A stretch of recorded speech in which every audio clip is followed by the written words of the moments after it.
A essência da verdadeira adoração. Descubra como adorar a Deus de todo o coração. Capítulo 14. Como glorificar a Deus. A adoração não é mística, é intensamente prática. A glorificação a Deus não é nada se não for ativa e dinâmica. Uma das grandes tragédias do cristianismo contemporâneo é que deixamos o conceito de adoração degenerar a tal ponto que muitas pessoas pensam piedosamente na adoração, como se contemplassem sonhadoramente algo abstrato e etéreo. Tal abordagem não tem nenhuma relação com a verdadeira adoração. A adoração é deliberada, intencional e ativa. Ela envolve não apenas o pensamento, não simplesmente as emoções, mas todo o ser.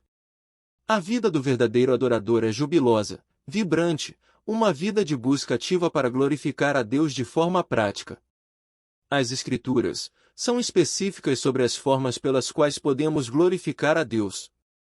Neste capítulo, eu gostaria de examinar várias respostas à glória de Deus, que podem ser consideradas atos de adoração pura e aceitável.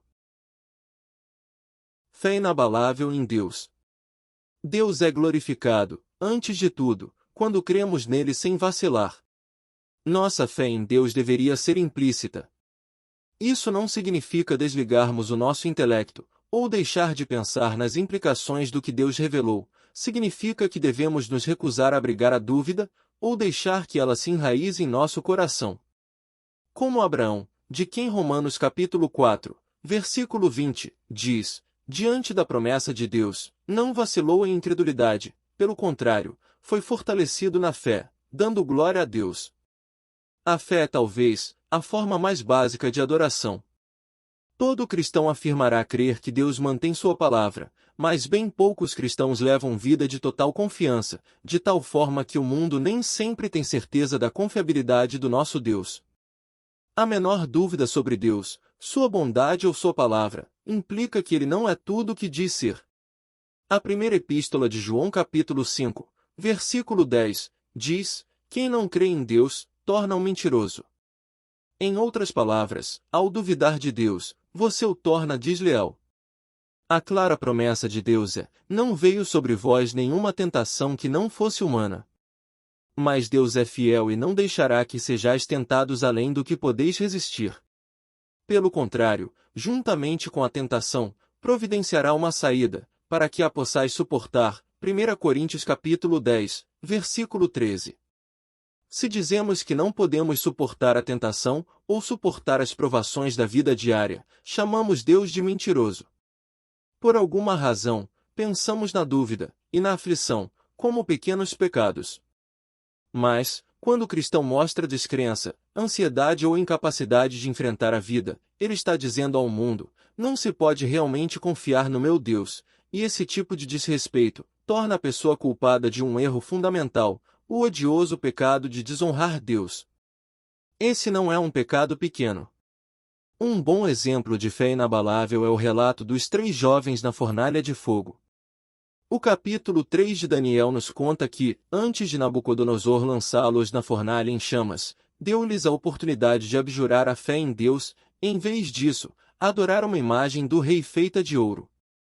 O versículo 17, a resposta deles ao rei foi, o nosso Deus, a quem cultuamos, pode nos livrar da fornalha de fogo ardente, e ele nos livrará da tua mão, ó rei. E acrescentaram, mas se não, fica sabendo, ó rei, que não cultuaremos teus deuses nem adoraremos a estátua de ouro que levantaste. Eles estavam numa posição extremamente difícil. Não havia registro de algum filho de Deus ter enfrentado a ameaça de uma fornalha de fogo ardente, e não havia referências bíblicas disponíveis que eles pudessem acreditar em uma promessa de que sobreviveriam. Se eles houvessem sucumbido à intimidação do rei e adorado o ídolo, não teriam glorificado a seu Deus. Em vez disso, assumiram uma posição confiante de fé, na bondade e na justiça de Deus. Sua fé foi sustentada, e Deus foi glorificado aos olhos de toda a nação. Louvor verbal. Glorificamos a Deus, também louvando-o com nossa boca. No Salmo 50, verso 23, Deus diz, aquele que oferece sacrifício de ação de graças me glorifica. Louvar é simplesmente exaltar a Deus, recitando seus atributos e suas obras, e agradecendo-lhe por quem Ele é, e por aquilo que Ele realizou. Muitos salmos são pura expressão desse tipo de louvor, e o Salmo 107 usa repetidas vezes o refrão: Rendei graças ao Senhor, por seu amor e por suas maravilhas para com os filhos dos homens. Versículos 8, 15, 21 e 31. A melhor forma de aprender a confiar em Deus no presente é estudar suas obras do passado. Deus já estabeleceu o padrão de sua fidelidade, e suas maravilhosas obras são um lembrete contínuo de que ele nunca foi infiel. Relembrar e recitar isso é glorificar a Deus.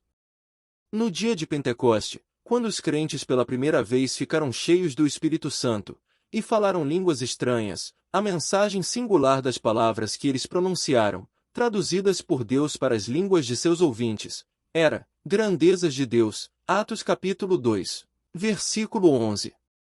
Lucas 17, conta a história de um grupo de leprosos. Em razão do fato de a doença deles ser tão horrível e contagiosa, os leprosos tinham de ser separados da sociedade. Eram párias a serem evitados, e todos permaneciam o mais distante deles quanto possível. Exceto Jesus. Aconteceu que, indo ele para Jerusalém, passou pela divisa entre Samaria e a Galiléia. Ao entrar em um povoado, 10 leprosos saíram-lhe ao encontro, pararam de longe e gritaram: Jesus, Mestre, tem compaixão de nós. Logo que os viu, ele lhes disse: Ide e mostrai-vos aos sacerdotes. E aconteceu que, enquanto iam, ficaram purificados. Um deles, vendo que fora curado, voltou glorificando a Deus em alta voz, e prostrou-se com o rosto em terra aos pés de Jesus, dando-lhe graças, e este era samaritano. Então Jesus perguntou: Não foram 10 os purificados? E os outros 9, onde estão? Não houve quem voltasse para dar glória a Deus, senão este estrangeiro? Foi uma situação triste, inacreditável, de 10 leprosos salvos de uma enfermidade, e vergonha para o resto da vida. Somente um pensou em glorificar a Deus louvando-o por sua maravilhosa obra de graça. Confissão do pecado. Nós adoramos a Deus e a Ele damos glória, quando confessamos nosso pecado. A passagem de 1 João capítulo 1, versículo 9, é conhecida: se confessarmos os nossos pecados, Ele é fiel e justo para nos perdoar os pecados, e nos purificar de toda injustiça. A palavra confessar nesse versículo é homologeu, que vem da união de dois termos gregos: homo, que significa o mesmo, e logos, que significa expressão. Literalmente, significa dizer a mesma coisa que, ou expressar completa concordância. A confissão é a plena concordância com Deus sobre a nossa responsabilidade pelo pecado e a total crueldade do pecado. Nem sempre pensamos na confissão do pecado como adoração, mas ela é. Quando confessamos nossos pecados, estamos nos humilhando perante Deus, reconhecendo sua santidade, experimentando sua fidelidade e sua justiça em nos perdoar, aceitando qualquer punição que Ele possa dar, e, consequentemente, glorificando-o. De fato, a confissão serve ao duplo propósito de ser um ato de adoração em si, e de preparar o pecador arrependido para adorar. Hebreus capítulo 9, versículo 14, diz que a purificação limpa a nossa consciência para servirmos o Deus vivo. A palavra grega para servir nesse versículo é latreu, que significa adorar. A purificação que acontece na confissão e no perdão é um importante preparativo para a adoração. O relato de Acã no Antigo Testamento é um exemplo de como Deus é glorificado na confissão do pecado. Acã desobedeceu a Deus quando roubou riquezas da cidade de Jericó. Ele pensou que, se enterrasse em sua tenda o que havia roubado, ninguém jamais saberia. Mas Deus viu através do barro, e ficou tão desgostoso com Acã, que toda a nação de Israel sofreu por causa disso. Eles foram derrotados na batalha em Ai, e muitos israelitas morreram numa viva ilustração de que Deus não pode abençoar nosso pecado. Quando Josué se deu conta do que havia acontecido, e o pecado de Acã estava prestes a ser revelado, disse a Acã: Filho meu, dá glória ao Senhor, Deus de Israel, confessando perante ele. Não escondas nada de mim. Josué capítulo 7, versículo 19. Josué fez a conexão lógica entre a confissão do pecado e a glorificação a Deus. É um paralelo apropriado. Confessar o pecado é glorificar a Deus, isso isenta a Deus, e reconhece que Ele é santo ao agir com julgamento contra o mal. Dessa forma, Deus está preservado de qualquer acusação de maldade ao nos castigar, e assim, é glorificado. Desculpar o pecado, por outro lado, é contestar Deus. A recusa em reconhecer nossa responsabilidade pelo pecado implica culpar Deus. Foi o que Adão fez.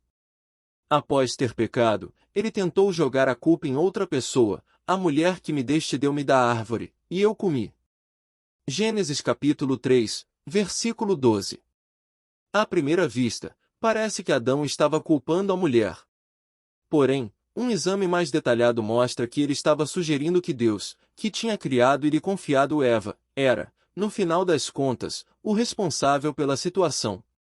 Adão estava atribuindo a Deus a responsabilidade pela injustiça, difamando assim o caráter de Deus.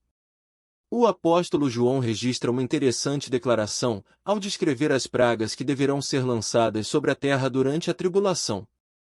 Apocalipse capítulo 16, versículo 8 e 9 diz: O quarto anjo derramou sua taça sobre o sol, e foi-lhe permitido queimar os homens com fogo. Os homens foram queimados com grande calor, e blasfemaram contra o nome de Deus, que tem poder sobre essas pragas, mas não se arrependeram para glorificá-lo. O reconhecimento do pecado, e o arrependimento, teriam glorificado a Deus, porque seria uma confissão de que Deus fez o que tinha de fazer, e todos os seus caminhos eram corretos. Os homens em questão foram julgados, porém, porque recusaram a adoração de confissão. Abundância de fruto. Os crentes frutíferos também glorificam a Deus. Em João capítulo 15, versículo 8, Jesus afirmou: Meu Pai é glorificado nisto, em que deis muito fruto.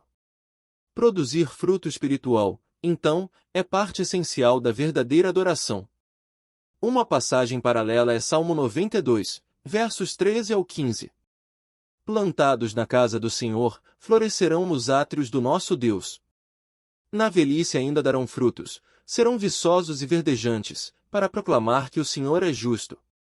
Filipenses capítulo 1, versículos 10 e 11, confirma que o fruto espiritual glorifica a Deus. Para que aproveis as coisas superiores, a fim de serdes sinceros e irrepreensíveis até o dia de Cristo, cheios do fruto de justiça, que vem por meio de Jesus Cristo, para a glória e louvor de Deus. Colossenses capítulo 1, versículo 10 diz: Assim, oramos para que possais viver de maneira digna do Senhor, agradando-lhe em tudo, frutificando em toda boa obra e crescendo no conhecimento de Deus. Isso explica claramente o que é frutificação. O fruto que produzimos para a glória de Deus é o fruto das boas obras. Efésios capítulo 5, versículo 9 diz: Pois o fruto da luz está em toda bondade, justiça e verdade. Gálatas capítulo 5, expande isso, demonstrando que o fruto pode se manifestar em atitudes e ações, mas o fruto do Espírito é amor, alegria, paz, paciência, benignidade, bondade, fidelidade, amabilidade e domínio próprio. Versículos 22 e 23. O fruto, poderíamos dizer, é algo em nossa vida que reflete o caráter de Deus. Heinrich Heine, famoso filósofo alemão e cético, desafiou: mostre-me sua vida redimida, e eu poderia ser inclinado a crer em seu Redentor. O fruto espiritual evidencia para o mundo os resultados de uma vida obediente. O fruto que produzimos revela o caráter de Deus aos que não o conhecem. Assim como o fruto real de uma árvore é a reprodução genética das características da árvore-mãe, o fruto espiritual é a reprodução das características de Jesus Cristo, que declarou: Eu sou a videira verdadeira. João capítulo 15, versículo 1. Oração confiante. Adicionalmente, a adoração e a oração são inseparáveis. João capítulo 14, versículo 13, é uma declaração cristalina de que a oração glorifica a Deus. E eu farei tudo o que pedirdes em meu nome, para que o Pai seja glorificado no Filho. O versículo não diz que ele nos dará tudo o que pedirmos. O pré-requisito é que o nosso pedido seja em nome de Jesus, e isso não significa simplesmente acompanhar cada oração com um em nome de Jesus, amém. Orar em nome de Jesus significa orar no interesse de Jesus, fazendo os pedidos que estejam alinhados à vontade dele. O que pedimos deve estar de acordo com sua vontade. Não é possível orar em nome de Jesus por algo que ele não queira. Isso elimina pedidos egoístas. Significa também que, antes de orarmos, precisamos compreender a mente de Cristo. Muitos cristãos tendem a ver a oração apenas como uma forma de obter algumas coisas ou um jeito de escapar de outras. Parece que perdemos o conceito de oração como comunhão, viver na consciência da maravilhosa presença de Deus, comunicando-nos com Ele, ecoando Sua palavra, ajustando nossos desejos à vontade dEle, e então orando por sua realização, seja feita a tua vontade. Mateus capítulo 26, versículo 42. A consumação de tal oração é quando Deus é glorificado na resposta. A oração não informa a Deus coisas que ele desconheça, seu propósito é permitir que ele manifeste sua glória ao responder. Quanto mais específicas forem nossas orações, mais claramente a glória de Deus será revelada na resposta. E, em última instância, sua glória é mais importante que a resposta à oração. Disposição para sofrer. Adoramos a Deus ao amá-lo o suficiente para sofrer por ele. No capítulo anterior, notamos que viver para a glória de Deus sempre envolve sofrimento. Você se lembrará de que Pedro foi chamado para glorificar a Deus morrendo por ele. Pedro levou o desafio a sério, e sua vida e seus escritos são um estudo do relacionamento entre o sofrimento e a glória. É o tema de sua primeira epístola. Pedro escreveu: se sois insultados por causa do nome de Cristo, sois abençoados. Mas, se sofrer como cristão, não se envergonhe disso, pelo contrário, glorifique a Deus com esse nome. 1 Pedro capítulo 14 e 16. Micaías foi lançado na prisão. Isaías foi cerrado ao meio.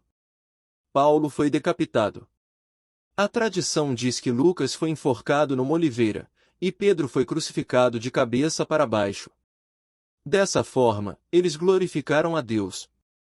Talvez Deus nos chame para sofrermos martírio, mas, se Ele o fizer ou não, devemos adorá-lo por nossa disposição em sofrer mesmo que seja a morte por Ele. Sofrer por Ele é a suprema honra ao seu santo nome, e mostra que o consideramos nosso maior prêmio e quinhão.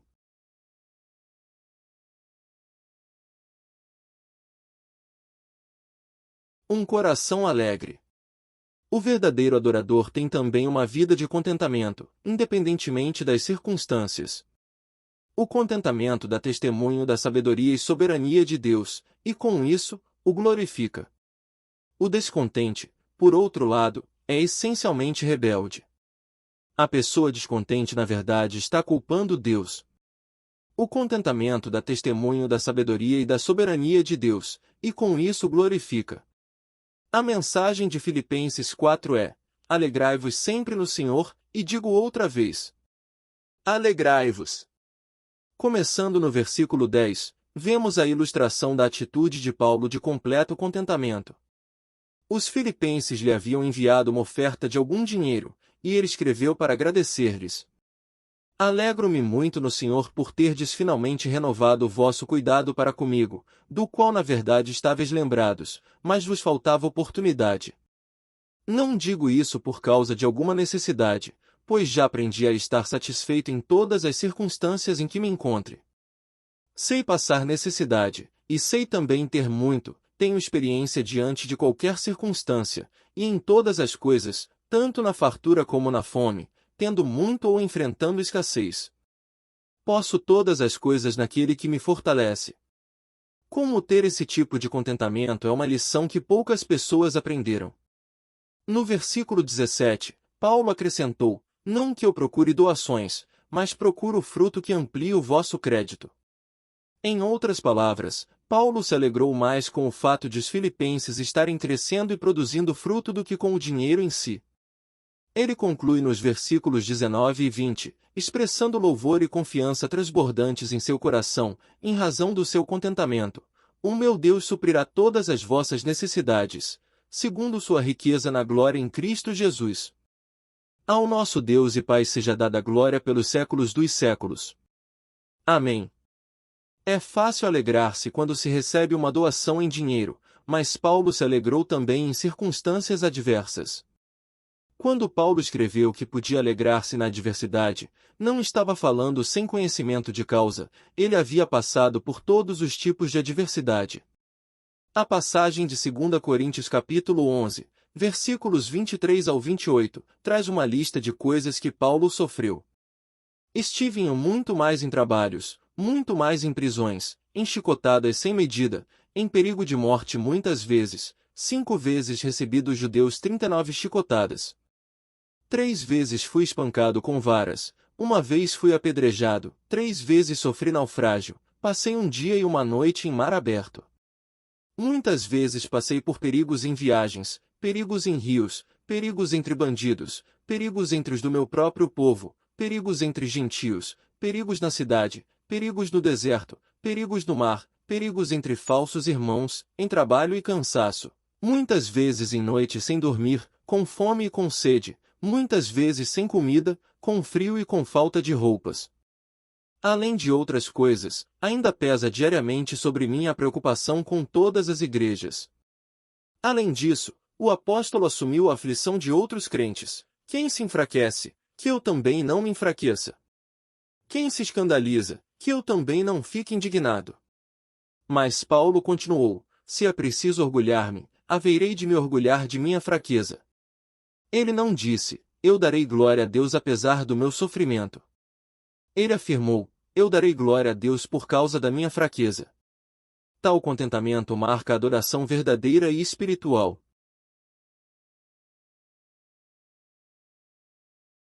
Um testemunho claro. Adoramos a Deus ao proclamar sua palavra com clareza. Paulo escreveu aos Tessalonicenses, por fim, irmãos, orai por nós, para que a palavra do Senhor seja divulgada e glorificada, como também aconteceu em vosso meio. 2 Tessalonicenses capítulo 3, versículo 1. Quando a palavra de Deus é anunciada, quando as pessoas a ouvem e são salvas, Deus é glorificado. Atos capítulo 13, versículos 48 e 49, registra a resposta à pregação de Paulo. Ouvindo isso, os gentios alegravam-se e glorificavam a palavra do Senhor. E todos os que haviam sido destinados para a vida eterna creram. E a palavra do Senhor divulgava-se por toda a região. A glória de Deus é inerente à sua palavra. Por isso, sempre que expomos a palavra, nós o estamos glorificando. Quando proclamamos a palavra, e por intermédio dela, levamos outros a Cristo, estamos glorificando a Deus da forma suprema, porque, quando uma pessoa é redimida, ela também começa a adorar em espírito e em verdade, e dedica sua vida à glória de Deus. A adoração produz adoradores, e o ciclo de glorificação a Deus é iniciado na vida de um novo crente. Obviamente, existem muitas outras formas indicadas nas Escrituras para adorar e glorificar a Deus. Contudo, ao examinarmos passagens que determinam especificamente como Deus é glorificado, fica evidente que a verdadeira adoração é uma busca ativa, envolvente e interminável. Quando o adorador dá sua vida à glória de Deus, descobre uma rica fonte de alegria, poder e significado, não disponível a todo mundo. Porque a vida que honra a Deus, é a única vida, a qual Deus honra.